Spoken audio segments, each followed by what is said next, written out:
કે કોઈ પણ કામ હોય, ચાહે આમ આદમી પાર્ટીની આ સભા કરવાની હોય, કે આખું શહેર બનાવવાનું હોય, કે દેશ બનાવવાનો હોય, કે કાંઈ પણ કરવાનું હોય, તો એમાં સૌથી પહેલું આવે આયોજન. આયોજન વગર કોઈ કામ ક્યારેય શક્ય બને નહીં.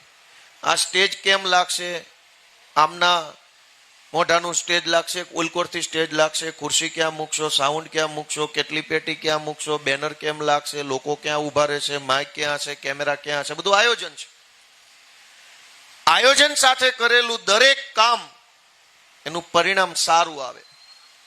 આ ભાજપની સરકાર પાસે આપણા બધાના જીવનને લઈને કોઈ આયોજન નથી. એક પણ વાતનું કોઈ જાતનું આયોજન આખી ભાજપ સરકાર પાસે નથી.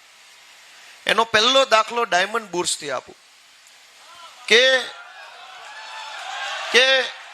હું 2000 ને મને પાક્કું યાદ છે, 2008-9ના વર્ષમાં ભાવનગર નિર્મળનગર માધવ રત્નમાં હું બેસતો હતો ઓફિસમાં, અને માધવ રત્નની તરત બાજુમાં મહાલક્ષ્મી પાર્ટી પ્લોટ હતો એ વખતે, ને એની અંદર નરેન્દ્ર મોદીની ચૂંટણી લક્ષી સભા થયેલી. અને એ વખતે મેં વંડીએ બેસીને સભા સાંભળેલી. અમે બધા શોખીન કે હાલો સાંભળવા જાવી, બહુ બોલે છે, સારું, બહુ સારું બોલે છે. એ તો જો કે કેટલા વર્ષ પછી ખબર પડી ખાલી બોલે જ છે. પણ તે દિવસે મને પોતાને યાદ છે, કેમ કે મહાલક્ષ્મી પાર્ટી પ્લોટની વંડીએ બેસીને ઉભડક બેયની સભામાં મેં સાંભળેલું. ત્યારે હું એક નાની એવી ઓફિસમાં ચોકીની અંદર ઉકાળા કરવાનું કામ કરતો હતો, અને ઉકાળા ન હોય તો કાળા ધોળા કરતો હતો, છીપીઓ મારવાનું કામ. ત્યારે એણે એવું કીધેલું કે ભાઈઓ બહેનો, જેમ એન્ડ જ્વેલરી પાર્ક બનશે ને ભાવનગરની અંદર સામે જહાંગીર મિલ પડી હતી, મોટી મિલની બધી સોસાયટી હતી, જે ભાવનગરના છે ને ખબર હશે. મને એમ થયું કે ઓહો આવડો મોટો પાર્ક બનશે, ને કેટલા ધંધો ને કેટલો વેપાર ને કેટલા હીરાવાળા આવશે, તો આપણો પગાર વધી જાય. તો ઈ ભાષણ સાંભળીને તેથી મને એમ થયેલું કે આપણો પગાર વધી જાય. હા, કંઈક મોટી કંઈક પાર્ક બનશે તો અત્યારે 2,800 કામ કરીએ છીએ, 5500 થઈ જાય. અને એવી જ રીતે અહીંયા ડાયમંડ બુર્સ બન્યું. હું આજે આખી વાત આયોજન ઉપર કરવીશ કે ભાઈ, હીરાનો ધંધો મોટો થાય તો એમાં સૌથી વધુ આપણે કાઠિયાવાડના લોકો જ સૌથી વધુ ખુશ થઈએ, સુખી થઈએ અને રાજી થઈએ.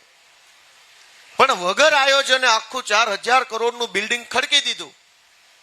બનાવતા પહેલા, આ કરતા પહેલા 5,000 નાના નાના જે વેપાર ધંધો કરનારા વેપારીઓને પૂછ્યું હોત, બધાની સલાહ લીધી હોત, બધાનું સૂચન લીધું હોત, બધાની ભલામણો લીધી હોત, અને 5,000 નાના મોટા વેપારીઓ કે એ પ્રમાણે જો કર્યું હોત, તો આજે ધમકીઓ મારી મારીને બુર્સ ચલાવવા માટે વેપારીઓને મોકલવા ન પડે. તો શું કામ આવા આયોજન વગરના કામ કરી નાખો છો? માત્ર વાહવાહી કરાવવા, માત્ર ટીવીમાં હેડલાઇન બનાવવા, માત્ર સમાજ ઉપર રોલા પાડવા કે અમે આ બનાવી નાખ્યું. ભલે કર્યું એ ખરાબ નથી, પણ કોકને પૂછો, આયોજન કરો કે કયા વિસ્તારમાં બનાવીએ, કેટલા એકરમાં બનાવીએ, આ બનાવવાની સાથે સાથે શું બનાવવું પડશે. હવે ડાયમંડ બુર્સ બને, મુંબઈની તમામ કંપનીઓ અહીંયા સુરતમાં આવે તો એ ખરાબ બિલકુલ નથી.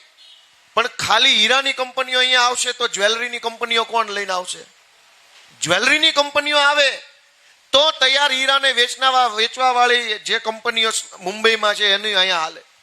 ઇન્ટરનેશનલ ફ્લાઇટ અહીંથી સીધું રશિયા જવું હોય, હોંગકોંગ જવું હોય, સીધું આપણે સિંગાપોર જવું હોય, અમેરિકા સીધું સુરતથી વિમાનમાં જવું હોય, ક્યાં ફ્લાઇટ? તો હીરાના બાયર છે એ તો વિદેશથી આવવાના છે, દેશના બીજા રાજ્યોમાંથી આવવાના. સીધી બેંગ્લોરની ફ્લાઇટ કરવી હોય તો ક્યાંથી લાવવાની?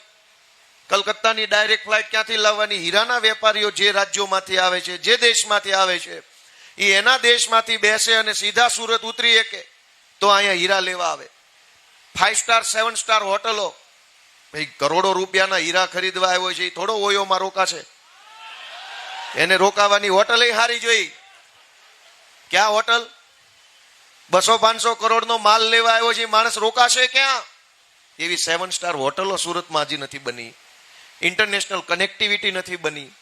જ્વેલરીનું કામ કરતી દુનિયાભરની જે બેસ્ટ કંપનીઓ છે, TBZ છે ને ZH કે કેવી કરી ખબર નહીં, કનેક કંપનીઓ, મારો તો ધંધો નથી આ, એ બધી કંપનીઓ ક્યારે અહીંયા આવશે?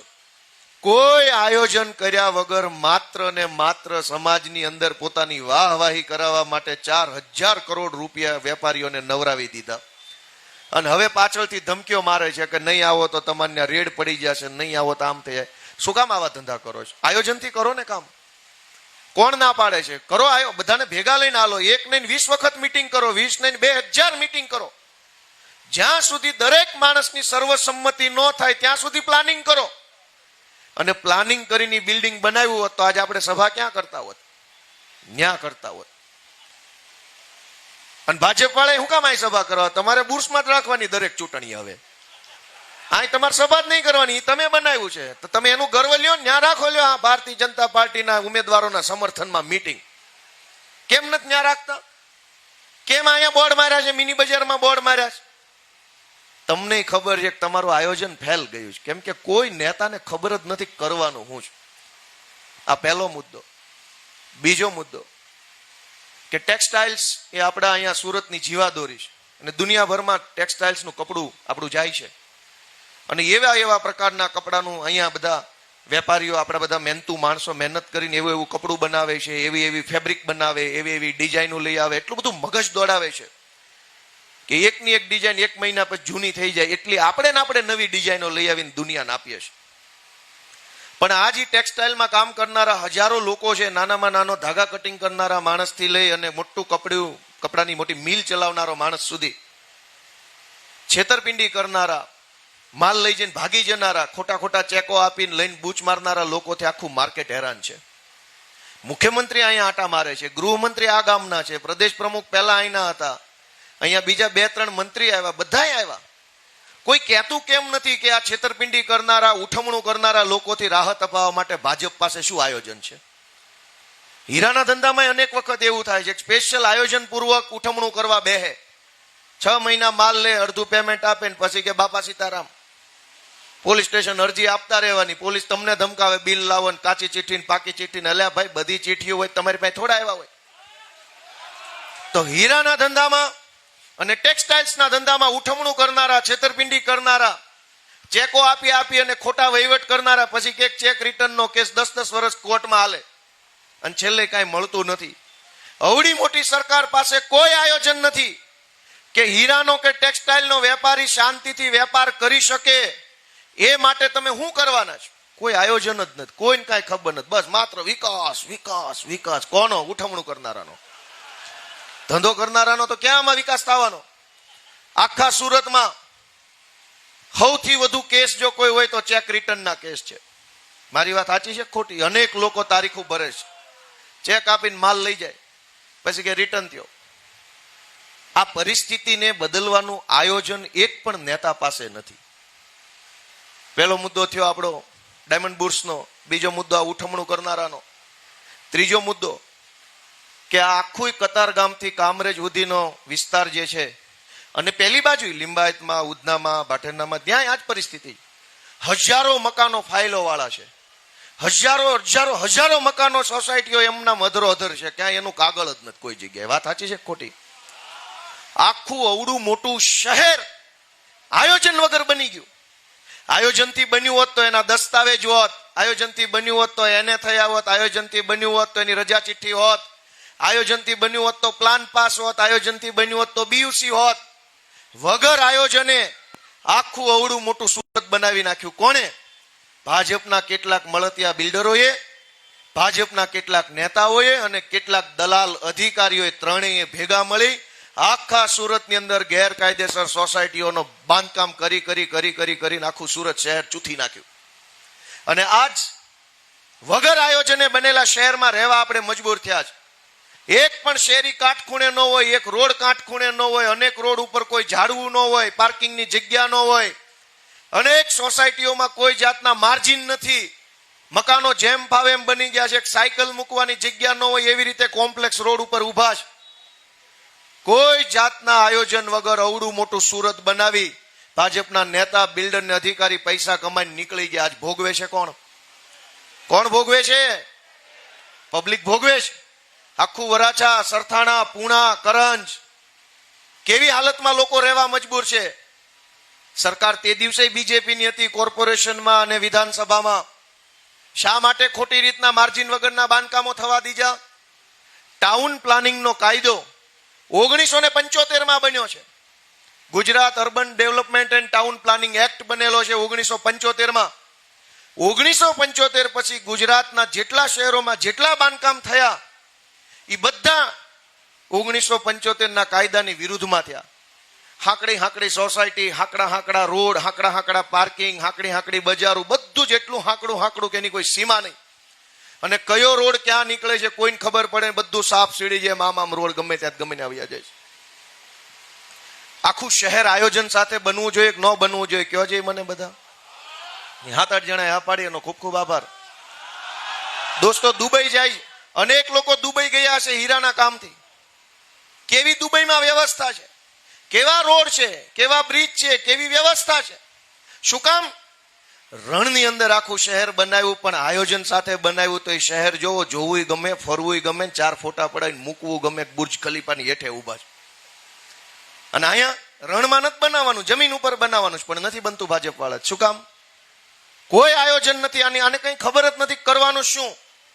અને આજે આખું કામરેજની આજુબાજુનો બધો વિસ્તાર, મોટા વરાછાથી ઉપરનો વિસ્તાર, ન્યૂ કતારગામ કહેવાય, ગોઠાણ સાઈડનો વિસ્તાર, આ બાજુ સારોલી સાઈડનો વિસ્તાર, ભાજપના મળતિયા બિલ્ડરો જેમ ફાવે એમ સોસાયટીઓ જેમ ફાવે એમ આઈટી ઓલા ઇન્ડસ્ટ્રીયલ પ્લોટ બનાવીને જેમ ફાવે એમ કરીને વેચવા માંડ્યા છે. એક વખત બધું બાંધકામ થઈ જશે, મકાનો બની જશે, ઇન્ડસ્ટ્રીયલ કોમ્પ્લેક્સો બની જશે, રેસિડેન્શિયલ સોસાયટી બની જશે, પછી ભાજપની સરકાર આવશે કે અહીંયા અમે ટીપીનો નકશો લાગુ કર્યો છે અને તમારી સોસાયટી આખી અમારા રિઝર્વેશનમાં આવે છે. આગળ આગળ બાંધકામ ને વાહે વાહે નકશો. 30 વર્ષથી આ હાલે છે. તમે મને કહો પહેલા નકશો હોય કે પહેલા બાંધકામ હોય? આ લોકોને 10 વર્ષ પાછળ નકશો, 10 વર્ષ આગળ બાંધકામ. અને બધા બિલ્ડરો ભાજપની સાથે સંકળાયેલા કેટલાક લોકો પૈસા આપે છે, ધરાય ધરાઈને ભાજપના માણસોને અધિકારીઓને મન ફાવે એવું બાંધકામ કરી નાખે. પછી પાછળથી તમારી સોસાયટીની સીઓપીની જગ્યા ઉપર રિઝર્વેશન આવી જાય. તો કાકા, તારો નકશો પહેલા લઈને આવવો હતો ને, બિલ્ડર જયારે બાંધતો ત્યારે એને રોકી લેવો હતો ને. અમે 5 લાખ રૂપિયા 50 લાખ રૂપિયા ખર્ચીને મકાન લીધું અને હવે તને હું જોઉં અમારી સોસાયટીમાં રિઝર્વેશન. બિલ્ડરે જેથી બાંધકામ કર્યું ત્યારે કેમ તું તારું રિઝર્વેશન લઈને ન આવ્યો? તો અમે આ સોસાયટીમાં મકાન ન લેત. વાત સાચી છે કે ખોટી છે? દોસ્તો, કોઈ આયોજન નથી આ લોકો પાસે, કોઈ આયોજન નથી, કોઈ વાતનું આયોજન નથી.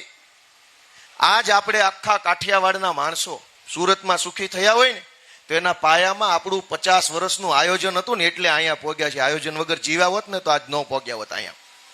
પહેલી પેઢી, બીજી પેઢી જે સુરત આવી એ આયોજનથી જીવી, કે કેટલા પૈસા કમાશું, એ શેમાં રોકશું, શું કરશું, બધું જ આયોજનથી આખો સમાજ જીવ્યો તો અહીંયા પહોંચ્યા. આપણી સરકાર પાસે કોઈ આયોજન નથી. ચોથી વાત સાંભળો છો બધા કે સન્નાટો કેમ થઈ ગયો? તડકાનું કઈક ગમે એ સારું. અમારી તો પાર્ટી ગરીબ છે, ન કરે બધાને શરબત પીવડાવે. પણ સારું અમારી પાસે કઈ છે નહીં. હું ગમે કેવું વિટામિન ડી ખવડાવીએ મફતમાં. ચોથી વાત કે લોકસભામાં, અને હું આ ક્યાંય રાજકીય વાત નથી કરતો, હું આયોજનની જ વાત કરું છું માત્ર. અને તમે વિચારજો કે આયોજન હોવું જોઈએ કે ન હોવું જોઈએ કોઈ પણ વાતનું. લગ્ન જેવું લગ્ન કરતા હોય ને તોય 2 મહિના અગાઉ આયોજન હાલતું હોય. આ શહેર બનાવવાનું છે, કંઈક તો આયોજન આમાં નહીં આવતું હોય. લોકસભામાં અમિત શાહે હમણાં પરિસીમન વિધેયક, અંગ્રેજીમાં ડિલિમિટેશન બિલ રજૂ કર્યું. અને એમાં એને એવું જાહેરમાં લોકસભામાં ઉભા થઈને અમિત શાહે કીધું કે દેશમાં જનસંખ્યા બહુ વધી ગઈ છે, પણ જનસંખ્યાના પ્રમાણમાં નેતા નથી, નેતા ઓછા પડે છે, ઘટે છે સેવા કરવા વાળા. એટલે 542 સાંસદો જે છે એની સંખ્યા વધારીને 850 કરવા માંગે છે. આવું બધા સાંભળ્યું કે ન સાંભળ્યું? સંખ્યા વધી તો અમિત શાહને એમ લાગે છે કે નેતા વધારવા પડશે, પણ અમિત શાહને કે એની આખી ભાજપને એવું નથી લાગતું કે સંખ્યા વધી છે તો 10 સ્કૂલો પણ વધારવી પડશે, કોલેજો વધારવી પડશે, એવું નથી લાગતું. નેતા વધારવાના છે. હજુ તો આ 542 જણા આપણી સેવા કરવામાં પોગતા નથી. એ લોકો થાકી જાય સેવા કરી કરીને, એટલે હજુ વધારવાના છે. સેવક ઓછા પડે. કોક તો ભાજપ વાળાને ક્યારેક તો પૂછો કે હું ધંધા આદર્યા છે તમે? 542 માંથી 850 સાંસદ સભ્યો કરવા છે એટલા માટે કે સંખ્યા વધી ગઈ દેશમાં લોકોની. તો કોલેજ કેમ ન વધી? સંખ્યા તો વધી છે. તો વરાછામાં કોલેજ બનાવો, એક કતારગામમાં બનાવો, એક કામરેજમાં બનાવો, એક પૂણા સાઈડ બનાવો ને એક વેલંજામ બનાવો. સંખ્યા ન્યાય વધી છે. ભણવા છોકરા જવાનું તો ઘેટા બકરા પૂર્યા હોય એમ બસોમાં લબડતા લબડતા જાય છે. ન્યા અમિત શાહને કે એની પાર્ટીને એક સંઘવીને એક પાટીલને નથી લાગતું કે સંખ્યા વધી છે તો ઝોન વાઇઝ એક એક કોલેજ બનાવી દઈએ તો છોકરા લબડતા લબડતા ભણવા ન જાય પણ આત્મસન્માન સાથે ભણવા જાય. એને ઈ નથી યાદ આવતું કે સંખ્યા વધી હોય તો કોલેજ વધારો, દવાખાના વધારો, શાળા વધારો, સાંસદો વધારો, ધારાસભ્યો વધારો, એટલે વધુ ને વધુ સેવા કરે. કોની? દોસ્તો, આપણી દીકરીઓ ભણવા જાય, કોલેજ અહીં નજીકમાં હોય, ઝોન વાઇઝ એક કતારગામ ઝોનમાં એક હોય, વરાછા ઝોનમાં એક હોય, સરથાણા ઝોનમાં એક હોય, પૂણા ઝોનમાં એક હોય, મોટા વરાછા ઝોનમાં એક કોલેજ હોય, તો ઘરથી દૂર ભણવા ન જવું પડે. આજ આપણી જુવાન દીકરીઓ ભણવા જાય તો હું જોઉં છું, તમે જોતા હશો, ઓલી જે સિટી બસો છે એમાં એટલું બધું ભીંસ ભર્યા ધક્કા મૂકી હાલતી હોય. અમુક નબળી માનસિકતાના લોકો આપણી દીકરીઓ પડખે ઉભા રહી ગયા ધક્કા મૂકી આમ કર્યા કરતા. એ સારું લાગે? સારું લાગે? કયો જઈ અને જોવો છો કે નથી જોતા? એવું દાદા એવા અહીંયા દાદાનું રાજ હાલે. દાદાની દીકરીને લફંગાઓ બસોમાં ધક્કા માર્યા કરે છે. આમાં એની દાદાને કોઈ ચિંતા નથી ને હાલી નીકળ્યા મત માગવા. દાદા દાદા હોય તો દાદાને એની દીકરીની ચિંતા થવી જોઈએ. એક નહીં 500-200 નવી મૂકી દેવા જોઈએ ઉભા ઉભા. એક પણ દીકરી ઉભા ઉભા નહીં જાય, બેઠા બેઠા જશે. કેમ નથી કરતા દાદા? દાદાની સરકાર, દાદા દયાળુ, દાદા માયાળુ, દાદા મૃદુ, દાદા મક્કમ. પણ આપણી છોકરીઓને લફંગા બસમાં ધક્કા મારે એનું શું? એની ચિંતા નથી થતી દાદાને? રોડ શો કરતા આમામ આમામ આમામ આમામ તો કરો ભાઈ. કઈ તકલીફ હોય કયો તકલીફ આમામ કરો ને. ક્યારેક આવીને હીરા બજારમાં હું ભાઈ હું તકલીફ છે, હું તકલીફ છે, બોલો હું કામ? આમામ કરો ને કાયમ આમામ આમામ. ક્યારેક તો આમામ કરો કે ભાઈ હું તકલીફ છે, દીકરાનું શું તકલીફ છે, દીકરીને શું તકલીફ છે, હીરામાં શું તકલીફ છે, બુર્સમાં શું તકલીફ છે, ટેક્સટાઇલ બોલો શું તકલીફ. આમ તો કરો દર ચૂંટણી આમામ. અને આપણને ફાવી ગયું છે.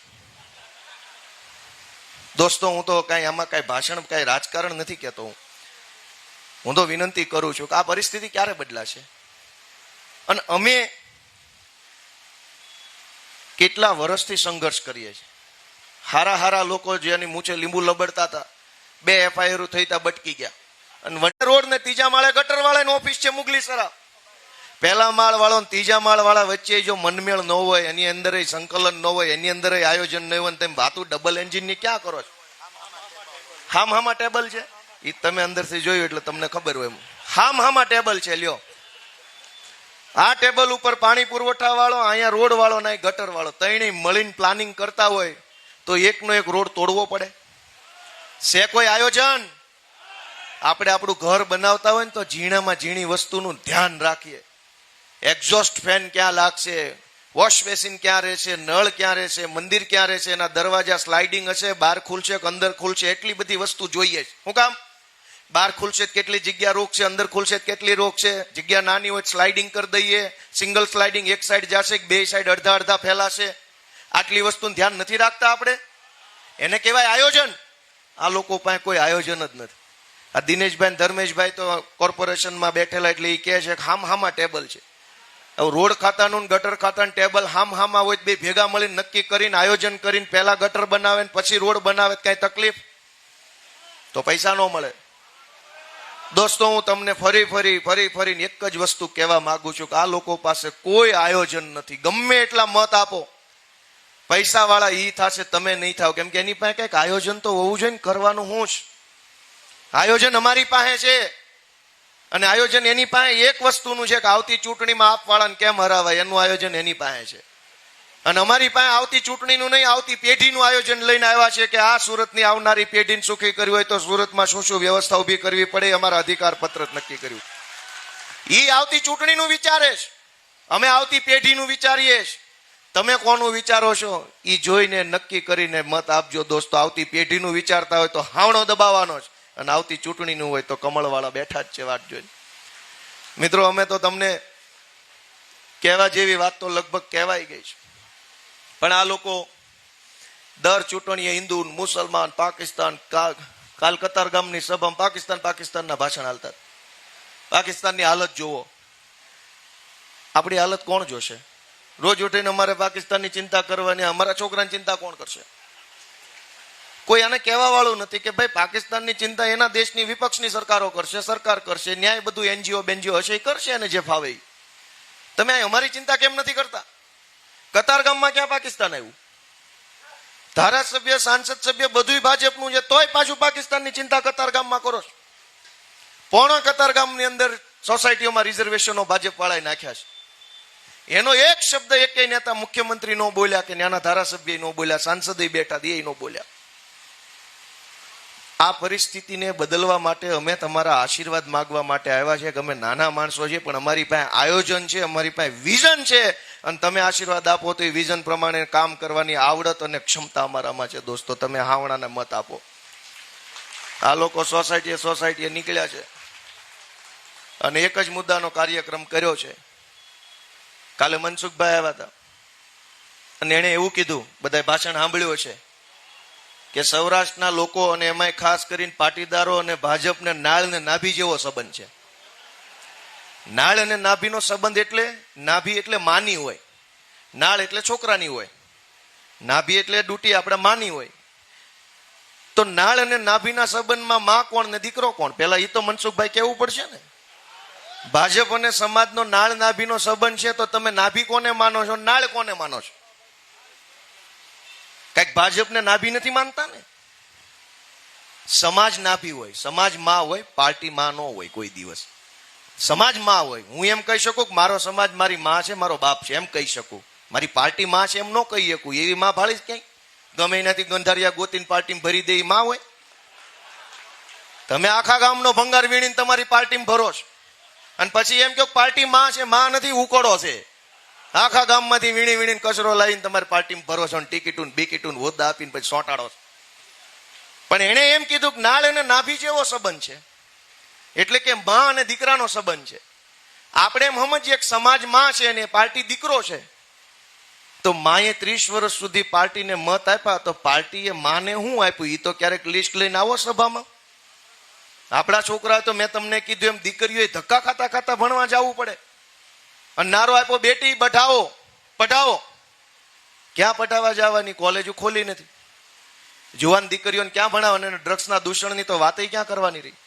આ હર્ષસંઘવી આટલું બધું બોલે છે, જેમ ફાવે એમ બોલે છે, જેવા ફાવે એવી ભાષા, જેવી ફાવે એવી વાર્તા, અને પોતાની જાતને એટલું બધું 30 માર ખા સમજીને વાતો કરે છે કે ઈ નહીં હોય તેથી ગુજરાત બરબાદ થાય. ના ભાઈ ના, અમે બેઠા છીએ.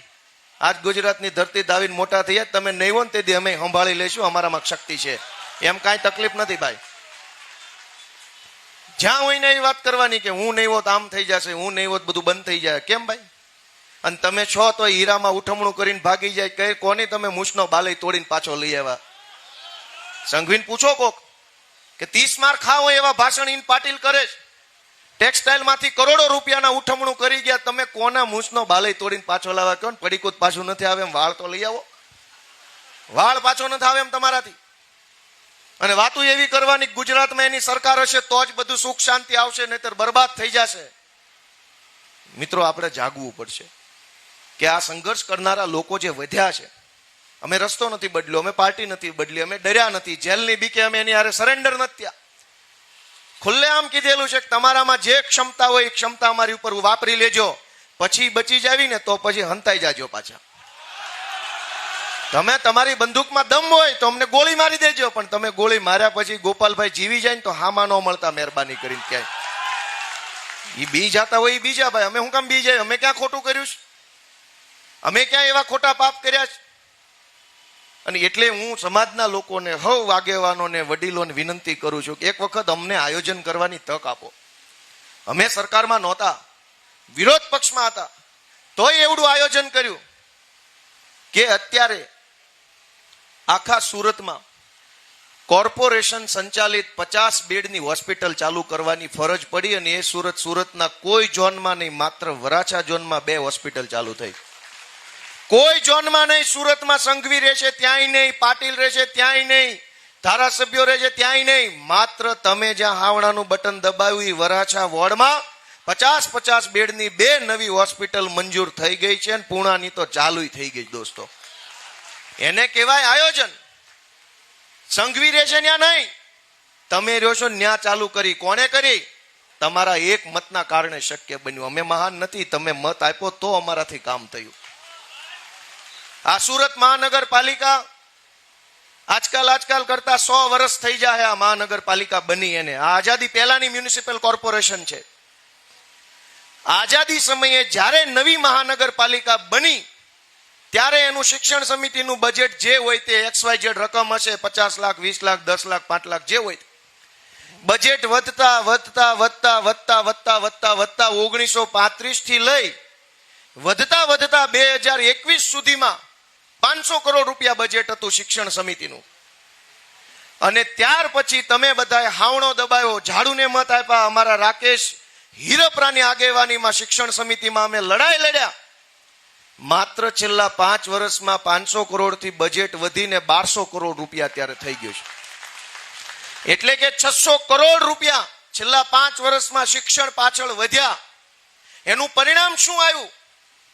કે આજ કોઈ ભાજપ વાળો મને ખોટો પાડી દે તો આ ચાલુ ચૂંટણીમાંથી રજા લઈ લેવી છે. હું મારે પ્રચાર જ નથી કરવો. જો હું બોલું એ ખોટું પડે તો હમણાં બોલું કે આજ આખા સુરતમાં માત્ર ને માત્ર વરાછા વિસ્તારની સરકારી શાળાઓ 100% ડિજિટાઇઝ થયેલી છે. 100% ડિજિટલ પેનલો, સ્માર્ટ બોર્ડ લાગેલા છે. માત્ર વરાછામાં. હર્ષ સંઘવી જ્યાં ધારાસભ્ય છે એની તમામ સરકારી શાળાઓ 100% ડિજિટલ નથી. એક રૂમમાં કે 2 રૂમમાં સ્માર્ટ બોર્ડ લાગ્યા છે. સુરતમાં વરાછા વિસ્તારમાં આમ આદમી પાર્ટી જીતી, એની તમામ સરકારી શાળાના તમામ ક્લાસરૂમમાં સ્માર્ટ બોર્ડ, ડિજિટલ બોર્ડ લાગી ચૂક્યા છે. કારણ કે તમે હાવણો દબાવ્યો હતો. પાટીલનું ઘર જે વિસ્તારમાં છે એની એક પણ સરકારી શાળા 100% ડિજિટલ નથી. જ્યાંથી કતારગામના ધારાસભ્ય રહે છે ત્યાં 100% ડિજિટલ શાળા નથી. જ્યાં હાવણો દબાવ્યો ત્યાં 100% ડિજિટલ શાળાઓ ચાલુ થઈ ચૂકી છે. કારણ કે તમે અમને મત આપ્યો. સરકાર એની હતી છતાં આ થયું. અને મારી વાત આ ખોટી હોય તો કોઈ પણ ભાજપ વાળા આવી જાય ને મને ખોટો સાબિત કરી દે તો આપણે માઇક મૂકી દેવું નથી, વાત જ કરવી. હવે દોસ્તો, આયોજનથી કામ કરીએ તો અનેક કામ થઈ શકતા હોય છે, પણ વગર આયોજને એમ નામ જીકમ જીક જે ચૂંટણી આવે એમાં લાવો મત એક જ મુદ્દાનો કાર્યક્રમ. મુખ્યમંત્રી સાહેબ આવ્યા, મેં એને 5 મુદ્દાની રજૂઆત કરી, વિડીયો બનાવીને મૂક્યો તો ફેસબુકમાં. કોઈ જોયું હતું કે ભાજપ વાળા તમને સાચું નહીં કે? તમે અહીંયા સુરતમાં આવીને સમાજ શ્રેષ્ઠીઓના નામે જેને મળો છો ને એની સમાજની પત્તર ફાડનારા લોકો છે. સમાજ શ્રેષ્ઠી નથી, સમાજને અવળા રવાડે ચડાવનારા લોકો છે. સમાજનો લૂંટીને સમાજના પૈસે સમાજની ઉપર રોફ જાળનારા, સમાજને જ્ઞાન આપનારા લોકો છે. તમારે સાચું સાંભળવું હોય તો આવો મિની બજારમાં, આવો ચોકસી બજારમાં, નાના વેપારીને મળો તો સાચું ખબર પડશે. દર ચૂંટણીએ ગાંધીનગરથી આવે સમાજ શ્રેષ્ઠીઓની મીટિંગ. લૂંટી લીધા હેતુફેર કરીને પ્લોટો કુદાવીને એફપીના ખૂણાના પ્લોટો લઈ લઈને પબ્લિકને લૂંટીને પૈસા કમાઈને બેઠા. એ શું શ્રેષ્ઠી? તમે નાના માણસની પીડા પૂછતા નથી કે ભણાવવા માટે લોકોએ લોનું લેવી પડે છે. અનેક લોકોની હાથબારમાં લોનોના સિબિલ ખરાબ થઈ ગયા આમ જોવો ને. અને તોય વિકાસની વાતો, એટલી બધી વિકાસ. છેલ્લી વાત કહી દઉં વિકાસની, કે ગમે એવી ચૂંટણી હોય, નાની હોય કે મોટી હોય, એટલે આ લોકો સતત વિકાસ. ગામડે જાવ તો વિકાસની વાત, સુરત વાળા વિકાસની વાત. આપણે એક જ પ્રશ્ન પૂછીએ કે સૌરાષ્ટ્રમાંથી આપણે બધા આવેલા છીએ અહીંયા. સૌરાષ્ટ્રમાં ભણવાની નિશાળ નહોતી, સૌરાષ્ટ્રમાં સારા દવાખાના નહોતા, સૌરાષ્ટ્રમાં સિંચાઈનું પાણી નહોતું, અનેક ગામડામાં પીવાનું પાણી નહોતું, રોજગારીની વ્યવસ્થા નહોતી, એક પણ પ્રકારનો વિકાસ કહી શકાય એવું નહોતું. એટલે બધા સૌરાષ્ટ્રથી ખાલી થઈને સુરતમાં આવ્યા. વાત સાચી છે ખોટી? તો ગામડે ભાજપ વાળા વિકાસ કરે એ શું? વિકાસ હતો તો અહીંયા કેમ આવ્યા આપણે? અને અહીંયા આવ્યા તો અહીંના ભાજપ વાળા વિકાસ. તો કઢાવો બધાના સિબિલ સ્કોર. જો વિકાસ થયો હશે તો સારા હશે. અહીંયા આવ્યા હતા, સિબિલ ખરાબ થઈ ગયા. ન્યા રહેતા હતા તો પાણી નહોતું. બે બાજુ ભાજપ વાળા વિકાસની વાતો કરે. ક્યાંક તો વિકાસ બતાવો. નથી ગામડે વિકાસ, અહીંયા આવ્યા, અહીંયા વિકાસ નથી, લોનું લીધી. સતત વિકાસના નામે આપણને ભરમાવે છે. અને એટલે હું તમારી પાસે આશીર્વાદ માગવા આવ્યો છું કે અમે નાના માણસો છીએ. આમ અમારી પાસે કાંઈ બીજી બહુ મોટી કાંઈ શક્તિઓ છે નહીં. અમારી એક જ શક્તિ છે કે અમે નિષ્ઠાથી લડ્યા કરીએ, કોઈનાથી ડરીએ નહીં, ખોટું કામ કરીએ નહીં, ખોટા માણસોને હારે રાખીએ નહીં, ભાજપથી કાંઈક ફાટી પડીએ નહીં. અને સતત સમાજનું કામ અમે જે કાંઈ અમારા જવાબદારીમાં આવતું એ કર્યા કરીએ છીએ. તમે જો આ વખતે સુરતમાં આશીર્વાદ આપશો તો એક નવા પ્રકારની ક્રાંતિ આખા ગુજરાતની અંદર જોવા મળશે એવો મને પૂરો ભરોસો છે. વિસાવદર, ભેસાણ અને જુનાગઢ તાલુકાના લોકોએ ખાલી મને મત આપ્યો તો આખા ગુજરાતમાં લોકોને મજા આવી કે ન આવી તમે મને કયો જઈ. પણ એ વિસાવદર વાળી થતા પહેલા 2021માં વરાછા વાળી થયેલી અને 27 સીટો તમે અમને આપી, અહીંથી 27 સીટો આવી એટલે આખા ગુજરાતમાં આમ આદમી પાર્ટી ફેલાઈ હતી. એટલે વિસાવદર વાળી થતા પહેલા વરાછા વાળી 21માં થયેલી, વરાછા વાળી થઈ એટલે વિસાવદર વાળી થઈ, અને વિસાવદર વાળી થઈ એટલે હવે આ વખતે સુરત વાળી કરી દો એટલે પાછા આખા ગુજરાતમાં અમે અહીંથી સંદેશ લઈને જઈએ કે હવે ભાજપને કાઢો, હાવણો મારો. દોસ્તો, આપ સૌએ આટલા ખરા તડકામાં અમારી આટલી બધી વાત સાંભળી એ બદલ હું આપ સૌનો હૃદયપૂર્વક ખૂબ ખૂબ આભાર વ્યક્ત કરું છું. અમારી કાંઈ ભૂલચૂક હોય રાજનીતિની અંદર કામ કરવામાં, અમારા ગયા 5 વર્ષમાં કાંઈ અગવડ સગવડ થઈ હોય તો હું બધાની ખરા દિલથી હૃદયપૂર્વક માફી પણ માંગુ છું કે અમે નાના છીએ, ભૂલ થઈ હોય તો માફ કરજો. પણ અમારો ઈરાદો ક્યાંય તમને ખરાબ જોવા નહીં મળે એ વાત અમે ખોખારો ખાઈને કહી શકીએ. અમારો ઈરાદો ખરાબ ન હોય ક્યાંય. અને એટલે તમારો આભાર માનતા ભારત માતા કી, ભારત માતા કી જય જવાન. ખૂબ ખૂબ આભાર.